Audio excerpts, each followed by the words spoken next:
ഈശോ മിശിഹായ്ക്ക് സ്തുതിയായിരിക്കട്ടെ. വലിയ നോമ്പിൻ്റെ 42-ാം ദിവസത്തിലേക്ക് നമ്മൾ പ്രവേശിക്കുകയാണ്. ഇന്ന് ഓശാന ഞായറാണ്.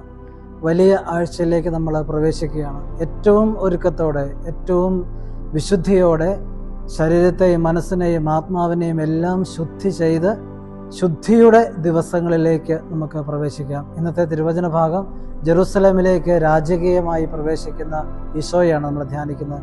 ഒരു കുഞ്ഞു ചിന്ത മാത്രം, ചെറിയ ഒരു ചിന്ത മാത്രം പങ്കുവെച്ച് അവസാനിപ്പിച്ചു കൊള്ളാം. ലൂക്കയുടെ സുവിശേഷം 19-ാം അധ്യായത്തിൽ എതിരെ കാണുന്ന ഗ്രാമത്തിലേക്ക് പോകുകയും അവിടെ ചെല്ലുമ്പോൾ ആരും ഒരിക്കലും കയറിയിട്ടില്ലാത്ത ഒരു കഴുതക്കുട്ടിയെ കെട്ടിയിരിക്കുന്നത് കാണും. അതിനെ അഴിച്ചുകൊണ്ട് വരിക. കഴുതയെ ആരും ഒരിക്കലും കെട്ടിയിടാറില്ല. കെട്ടിയിടപ്പെട്ട കഴുത എന്ന് പറയുന്നത് പിശാചിനാൽ ബന്ധിക്കപ്പെട്ട് കിടക്കുന്ന മനുഷ്യവംശത്തെ പ്രതിദാനം ചെയ്യുന്നു. ആ മനുഷ്യവംശത്തെ ഒന്ന് മോചിപ്പിക്കാൻ സർവശക്തനായ മിശിഹ ഇതാ ആഗതനായിരിക്കുന്നു. അതാണ് ഈ ഒരു ദിവസത്തിൻ്റെ ചിന്ത. പ്രിയപ്പെട്ടവരെ, കെട്ടിയിടപ്പെട്ട കഴുത എന്ന് പറയുന്നത് മനുഷ്യവംശത്തിൻ്റെ പ്രതീകമാണ്. പിശാചിനാൽ ബന്ധിക്കപ്പെട്ട് കിടക്കുന്ന മനുഷ്യവംശത്തിൻ്റെ പ്രതീകമാണ്. അതിനെ അഴിച്ചു കൊണ്ടുവരാൻ, അതിനെ അഴിക്കാൻ ക്രിസ്തുവിന് മാത്രമേ പറ്റൂ. ക്രിസ്തുവിൻ്റെ ശിഷ്യന്മാർക്ക് മാത്രമേ പറ്റൂ. ക്രിസ്തുവിനോട് ചേർന്ന് നിൽക്കുന്നവർക്ക് മാത്രമേ പറ്റൂ എന്ന് തിരിച്ചറിയുക.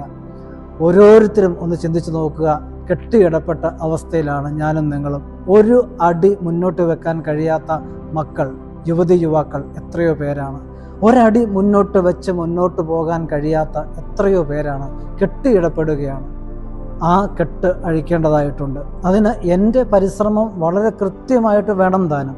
അതിനാണ് ഞാൻ നിങ്ങളോട് എപ്പോഴും പറയുക, പരിശീലനം, വളരെ കൃത്യമായിട്ടുള്ള പരിശീലനം. നമ്മളുടെ ജീവിതത്തെ ഒന്ന് റീഡിസൈൻ ചെയ്യണം. നേരത്തെ കിടക്കണം, നേരത്തെ എഴുന്നേൽക്കണം, കഴിക്കേണ്ട ഭക്ഷണത്തെക്കുറിച്ച് ഒരു ശ്രദ്ധയുണ്ടാവണം. ഇതെല്ലാം പ്രധാനപ്പെട്ട കാര്യമാണ്. അതിനുശേഷം ഈശോ ദേവാലയം ശുദ്ധീകരിക്കുക. ഈ ദേവാലയം ശുദ്ധീകരിക്കുന്നു എന്ന് പറയുമ്പോൾ വളരെ ലളിതമായിട്ട് നമുക്ക് മനസ്സിലാക്കാൻ പറ്റും. ക്രിസ്തുവിൻ്റെ ആലയം നമ്മുടെ ശരീരം തന്നെയാണ്. ഇതിനെ ശുദ്ധീകരിക്കുക എന്നൊരർത്ഥം കൂടി അതിനകത്തുണ്ട്, യാതൊരു സംശയവും വേണ്ട. ശുദ്ധമാണോ നമ്മുടെ ശരീരം എന്ന് ഓരോരുത്തരും ചിന്തിച്ച് നോക്കണം. ശുദ്ധമാണോ നമ്മൾ കഴിക്കുന്ന ഭക്ഷണം? വിശുദ്ധമാണോ നമ്മുടെ ചിന്തകൾ? വിശുദ്ധമാണോ നമ്മുടെ ഭാവനകൾ? വിശുദ്ധമാണോ നമ്മുടെ വികാരം? ഇത്രമാത്രം ഒന്ന് ചിന്തിക്കുക, തിരുത്തുക. എന്നിട്ട് സ്വർഗീയമായ ഒരു ജീവിതത്തിലേക്ക് നമുക്ക് പ്രവേശിക്കാം. എത്രയോ നല്ല വിളിയും നിയോഗവുമാണ് ദൈവം നമുക്ക് നൽകിയിരിക്കുന്നത് എന്ന് ഓർക്കുക.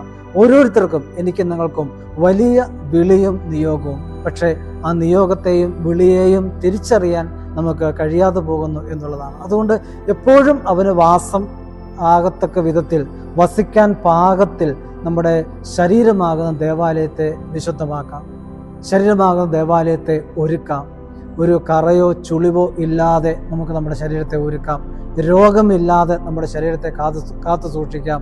ആരോഗ്യമുള്ള ശരീരത്തിൽ തമ്പുരാൻ കുടികൊള്ളുന്നു എന്ന് തിരിച്ചറിയുക. അപ്പോൾ രോഗികളുടെ കാര്യമോ എന്ന് മറുചോദ്യം ചോദിക്കാം. തീർച്ചയായിട്ടും എല്ലാവരുടെയും ജീവിതത്തിൽ ദൈവമുണ്ട്. പക്ഷേ നിങ്ങൾ പ്രത്യേകം ഓർക്കണം, ആരോഗ്യമുള്ളൊരു ജീവിതത്തിൽ ദൈവാനുഭവം കൂടുതൽ നമുക്ക് അനുഭവപ്രദമാകും. രോഗികളായിട്ട് കഴിയുന്നവരെ വേദനിപ്പിക്കാനോ വിഷമിപ്പിക്കാനോ ഒന്നുമല്ല. നിങ്ങളൊന്ന് പരിശ്രമിച്ചാൽ മതി, ആ രോഗത്തിൽ നിന്ന് നമുക്ക് തിരിച്ചു വരാൻ പറ്റും. പൂർണ്ണ ആരോഗ്യവാന്മാരും പൂർണ്ണ ആരോഗ്യവതികളുമായിട്ട് മാറാൻ പറ്റും. അതുകൊണ്ട് ഓശാന ഞായറാഴ്ചയുടെ ചിന്ത നിങ്ങളുടെ മനസ്സിൽ നിറഞ്ഞു നിൽക്കട്ടെ. ഏറെ നല്ലൊരു ജീവിതം നയിച്ച് മുന്നോട്ട് പോകാൻ ദൈവം നിങ്ങളെ സഹായിക്കട്ടെ. ഇന്നത്തെ പരിശീലനത്തിലേക്ക് നമുക്ക് പ്രവേശിക്കാം. ആ പരിശീലനം പല പ്രാവശ്യം ഇത് നിങ്ങൾ ചെയ്യാനും മടി കാണിക്കരുത്. ദൈവം നിങ്ങളെ ഓരോരുത്തരെയും അനുഗ്രഹിക്കും. പ്രിയപ്പെട്ടവരെ, ഓശാന ഞായറിൻ്റെ പരിശീലനത്തിലേക്ക് നമ്മൾ പ്രവേശിക്കുകയാണ്. ശരീരത്തെ ശുദ്ധി ചെയ്യുന്ന ദിവസമാണ്. ഈശോയുടെ ആലയം, ദേവാലയം, അവൻ കുടികൊള്ളുന്ന സ്ഥലം, നമ്മുടെ ശരീരം, ആ ശരീരത്തെ ശുദ്ധി ചെയ്യുന്ന ഒരു പരിശീലനത്തിലേക്ക് നമ്മൾ പ്രവേശിക്കുകയാണ്. നമ്മൾ കഴിഞ്ഞ ദിവസം ചെയ്തത് കപാലഭാതിയാണ്. ഇന്ന് ഓൾട്ടർനേറ്റീവ് നോസ്ട്രൽ കപാലഭാതി. അത് കുറേ കൂടി നമ്മുടെ ശരീരത്തെ ശുദ്ധി ചെയ്യാൻ, ആന്തരികതയെ ശുദ്ധി ചെയ്യാൻ നമ്മളെ സഹായിക്കുന്നതാണ്. കൈകൾ ഇതുപോലെ തള്ളവിരലും ചൂണ്ടുവിരലും മൂന്നാമത്തെ വിരലും മടക്കി പിടിക്കുക.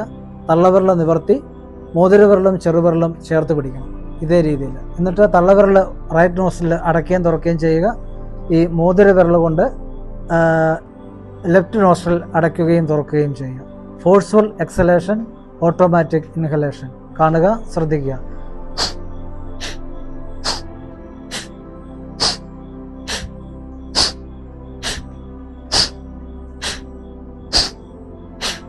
ഇതുപോലെ ഓരോ നോസ്ട്രിലും അടച്ച് ശക്തിയായിട്ട് ശ്വാസം പുറത്തേക്ക് വിടുന്നു.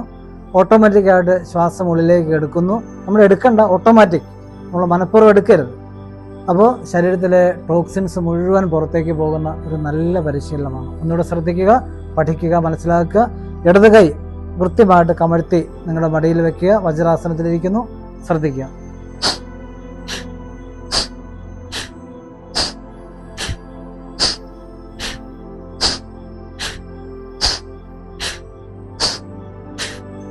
അതിനുശേഷം പയ്യെ കൈകൾ ഇതുപോലെ നിങ്ങളുടെ മടിയിലേക്ക് വെക്കുക, കണ്ണുകൾ അടയ്ക്കുക. ഡീപ്പായിട്ട് ശ്വാസം എടുക്കുക, പുറത്തേക്ക് വിടുക. വീണ്ടും അടുത്തൊരു പരിശീലനം ഇതാണ്. നിങ്ങളുടെ വലത് കൈയുടെ തള്ളവിരൽ കൊണ്ട് വലത് നോസ്ട്രിൽ അടച്ചു പിടിക്കുക. ഇടതിനകത്തോടെ മാത്രം ശ്വാസം എടുക്കുകയും പുറത്തേക്ക് വിടുകയും ചെയ്യുക.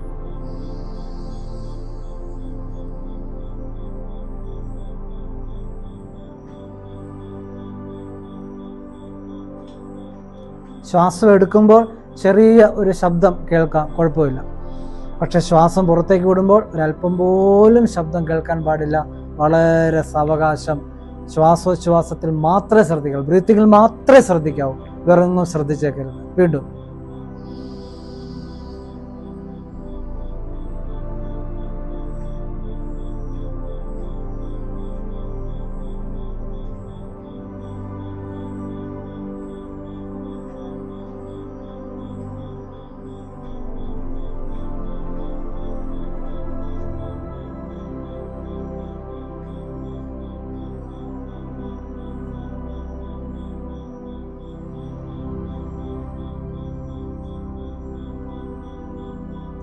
ഇതുപോലെ 5 പ്രാവശ്യം ലെഫ്റ്റ് നോസ്ട്രിലൂടെ തന്നെ ശ്വാസം എടുക്കുകയും പുറത്തേക്ക് വിടുകയും ചെയ്യുക.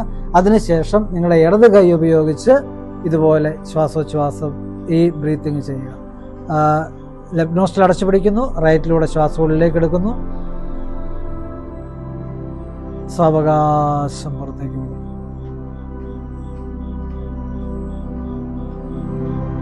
ഇതും 5 പ്രാവശ്യം ചെയ്യുക. അങ്ങനെ വളരെ സാവകാശത്തിൽ ബ്രീത്തിങ്ങിൽ മാത്രം കോൺസെൻട്രേറ്റ് ചെയ്ത് 5, 10 പ്രാവശ്യം ചെയ്യുന്നു. അതിനുശേഷം കണ്ണുകൾ അടച്ച് ആ വലിയ നിശബ്ദതയിൽ, ഏകാഗ്രതയിൽ തമ്പുരാനോട് ചേർന്ന് ആയിരിക്കുക. ഈ ഒരു പൊസിഷനിൽ ഇരുന്നുകൊണ്ട് നിങ്ങൾക്ക് ഇന്നത്തെ വചനം വായിക്കാം. ഇന്നത്തെ മനസ്സിലെ ചിന്തകൾ ഒന്നുകൂടെ കൊണ്ടുവരാം. അങ്ങനെ കുറേ കൂടി ദൈവികമായ ഏകാഗ്രമായ ഒരു അനുഭവത്തിലേക്ക് വരാനായിട്ട് പരിശ്രമിക്കുക. ഈശോ നിങ്ങളെല്ലാവരെയും അനുഗ്രഹിക്കട്ടെ.